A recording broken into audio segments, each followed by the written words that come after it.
Hey, what's going on, guys? It's Steve. So, after the first few minutes of the game, I knew the Cavaliers were going to win. I absolutely knew it just by the way they were playing. I knew that they were going to win that game. Now, it's extremely crazy because everyone on the Cavs was hot. Every single player. LeBron was hot, Kyrie was hot, Kevin Love was hot, JR was hot, Darren Williams shot 2 of 3, Kyle Korver played pretty well. Tristan Thompson finally showed up. Okay. It was a really good game. The Cavaliers had an all-time record. I think they had what was it, 46 points in the first quarter, best in NBA Finals history. LeBron James now has 9 triple-doubles in the NBA Finals. He's still averaging a triple-double, and he has the most triple-doubles in NBA Finals history, surpassing Magic Johnson. Now, the Cavs were down 3-0. 3-0.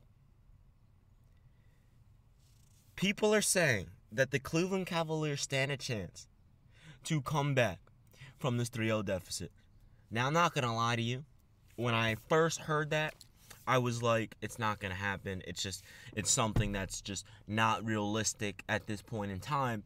But when you really think about it, it is now 3-1. Okay? It is now a 3-1 deficit. They've done this before. The only difference is now the Warriors had Kevin Durant. So they've definitely done it before. The only question is can the Cleveland Cavaliers continue to play at this high pace? I really hope they can. Because if LeBron James comes back from this 3-0 deficit, there will be none whatsoever. There will be no question as to who is the greatest player of all time, because this man right now is averaging a triple-double. That's ridiculous. He's averaging a triple-double in the NBA Finals. So, and last season, he led his team in every single statistical category. You know? So, to me, it's like there would be no question if LeBron James and the Cleveland Cavaliers came back and won this. First of all, Kevin Durant would never hear the end of it. Everyone that's loving KD now, it would go from loving KD to everyone hating him. Okay? To everyone hating him, laughing at him. The memes would never end. People laughing at Stephen Curry. It would be ridiculous. But if, let's say, Cleveland forces 7, but they still lose, that's still a pretty good comeback, because right now, this is what Kevin Durant is averaging right now. 34 points per game, 8.5 rebounds per game, 5.5 assists per game. Stephen Curry, who had a terrible game 4, is averaging 25 points per game, 8.5 rebounds per game, 9 assists per game. That's ridiculous. It's like almost a triple-double for someone that's 6'3".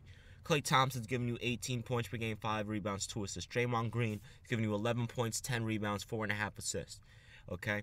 So let's also compare their bench to really understand who's doing what, and which bench is better. Sean Livingston 7 points, Andre Iggy 6 points, Ian Clark 5 points, etc., etc. Now, to the main point, LeBron James is averaging 32 points per game, 12 rebounds, 11 assists. Obviously, I rounded up. It's really 31.8, 11.8, and 10.5, but I also rounded up for KD and the rest of them. Kyrie's averaging 30 points, who had a monstrous game 4, by the way. 4.5 rebounds, 4 assists. Kevin Love is averaging 18.5 points per game, 11.5 rebounds per game. This is what the big three for the Cleveland Cavaliers need to do. This is what the big three of the Cleveland Cavaliers need to do. It needs to be 30, 30, and then also 18, or at least 20 for Kevin Love. Okay, JR's giving you 8.5 points per game. RJ's giving you 6. That's Richard Jefferson. Kyle Korver's giving you 5. Kyle Korver needs to step it up with them threes, man. He's not shooting too well from 3. He's shooting 37% from the 3-point line, which is not good whatsoever. He's 4 of 14. Okay, that's not good. Not good whatsoever for someone of Kyle Korver, who's the best spot-up shooter in the league. Obviously, Stephen Curry's the best shooter, but spot-up shooting, catching and shooting, Kyle Korver is the best. Okay? Stephen Curry can do that too, but he's also more of an off-the-dribble type of pull-up shooter. Anyway, so that right there is showing you that the Cavs' big three, they're playing well in the finals. But it's their bench that's not showing up, and then they're also choking in the final minutes. Like, for example, last night, the Cleveland Cavaliers, again, almost blew the lead It went from like 25 to it was like down to 15 at one point in time. And then the bench was in. It was Darren Williams, Kyle Korver, RJ, LeBron, and I think Double T maybe. And what was it? Darren Williams hit a three. No, I think Darren Williams had a layup, and then Kyle Korver came and hit a three, and then Darren Williams hit another three or something like that. It went from Darren Williams, Kyle Korver, Darren Williams, back to back to back, and then LeBron. Did you guys see that self alley-oop by LeBron? That was crazy, man. One of the greatest plays in finals history. You know, that's ridiculous. One of the greatest plays in NBA Finals history. Just superb. He threw. He had nowhere to go. He was gonna pass it to Kevin Love. I think it was Kyrie also. They were supposed to cut him, but no one cut.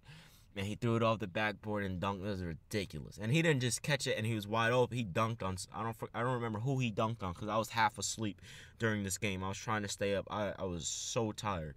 I woke up at like 4 a.m., which I'm used to, but I was playing ball all day, and then I got back and I had to watch the game from 9 to 11:30. I was just trying not to fall asleep. As soon as the game finished, I fell asleep. Actually, when they were dribbling out the clock, I dozed off to finish the game. Anyway, another thing that really blows my mind about LeBron is if you compare Kevin Durant to LeBron, Kevin Durant's playing 39.6, pretty much 40 minutes per game. LeBron James is 33 years old, and he's playing 32, and he's playing 41 minutes per game. 41 minutes per game for a 32-year-old who's played 15 years in the NBA. That's crazy. You know, 41 minutes per game. He's leading the league in minutes per game. That's crazy. How are you leading the league in minutes per game? You know? So, to me, it's just ridiculous that he has this durability and the stamina.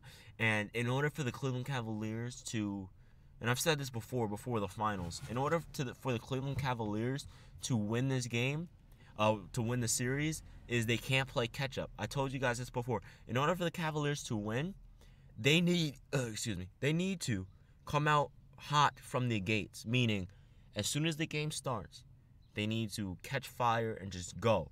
You know, they have to get that big lead in the beginning because if they allow the Warriors to get that lead and then they start playing catch-up basketball, there is nothing, absolutely nothing the Cleveland Cavaliers can do to keep up. Because remember, the Golden State Warriors are going to go on a run, which is why they almost came back last night. Okay? The Golden State Warriors are going to go on a run. They have Kevin Durant, Stephen Curry, and Klay Thompson. If any one of those three get hot, come on. You know, we have Klay who gives you 39 and a quarter, something like that, 40 and a quarter. You have Steph who can shoot and get 50 on your head every night. You have Kevin Durant who can drop 50 on your head every night. You know? So, in order for the Cavaliers to win this series, honestly, you have to get the lead early on in the game. You have to come out explosive like they did in Game 4. The way LeBron was taunting and, you know, he had that swagger that I saw last finals when he started talking trash and destroying and just sucking the heart out of Stephen Curry. He had that swagger. That's what I need to see from the Cavaliers. Okay, now I'm going to be honest with you guys. Do I think the Cleveland Cavaliers are going to come back from a 3-1 deficit? The real answer to this question is from a 3-0 deficit, I shall say. The answer to that is no. I still don't think they will. I said this in the beginning of the series. If the Cavs lose Game 2, they lose the series. You know, if they were the same team as last year, I would say yes, they can. But when they have Kevin Durant, they have two weapons that'll give you 30 with their eyes closed, right? But then they also have Klay Thompson that if he gets hot, he'll beat you by himself. Like, you can bench your entire starting lineup when Klay Thompson is hot, and he'll drop 40 in one quarter, and you'll still win. And when he gets hot, it's not like you're counting by twos, you're counting by threes. So, let's say he hits 2 threes in a row, that's 6 points. 4 threes in a row, that's 12 points. Okay? So, let's say it's a tie game, he hits 4 threes in a row, that's 12 points. Then he goes to the line, he gets fouled, and he goes to the free throw line, that's 14 because he's going to make both of them. Okay? It's just, Klay Thompson is it's tough to say, but Klay Thompson is so valuable to this team because not only defensively, but when he gets hot, the game is over. You know, when he gets hot, the game is over. So, do I think the Cavs can come back? No, I don't think they're gonna win the series. I'm not sure if they'll win Game 5. I don't know. But again, who knows? You never know, man. This is LeBron James we're talking about, the greatest player, in my opinion, in NBA history. So, we'll see what happens. Anyway, guys, I'm happy that the Cavs at least got one game because I didn't want to see them get swept. Anyway, guys, I hope you guys enjoyed this video. It's been your man, Steve. I'm out. Peace.